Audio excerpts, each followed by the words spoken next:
2 மாதம் கழிச்சு மறுபடியும் அம்மா வீட்டுக்கு வந்தாச்சு. அதோட ஃபுல் டே விலாக் நான் வந்து கூடிய சீக்கிரமாக அப்லோட் பண்ணுறேன். மிஸ் பண்ணாமல் பார்க்குறதுக்கு சேனலை சப்ஸ்கிரைப் பண்ணிக்கோங்க. சண்டே ஆஃப்டர்நூன் சூப்பராக மட்டன் பிரியாணி செஞ்சுருந்தாங்க. லஞ்ச் எல்லாமே சாப்பிட்டுட்டு கொஞ்ச நேரம் ரெஸ்ட் எடுத்தோம்.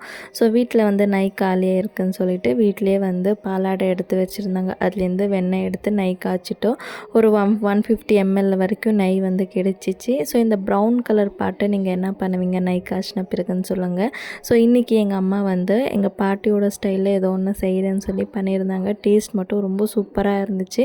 நெய்யெல்லாம் வடிகட்டிட்டு அந்த ப்ரௌன் பார்ட் மட்டும் போட்டுட்டு அதில் கொஞ்சமாக வெங்காயம், காரத்துக்கு ஒரு காஞ்ச மிளகா, கொஞ்சமாக உப்பு, ஒரு சின்ன கப்பில் 1/4 கப் அளவுக்கு ராகி மாவு போட்டு ஒரு 5 நிமிஷத்துக்கு நல்லா ஃப்ரை பண்ணி எடுத்து சாப்பிட்டிங்கன்னா அவ்வளோ சூப்பராக இருந்துச்சுங்க. கண்டிப்பாக நீங்களும் வீட்டில் நெய் காய்ச்சுறீங்கன்னா இந்த மாதிரி செஞ்சு பாருங்கள், சூப்பராக இருக்கும். வீடியோ பிடிச்சா லைக் பண்ணிக்கோங்க. பாய்.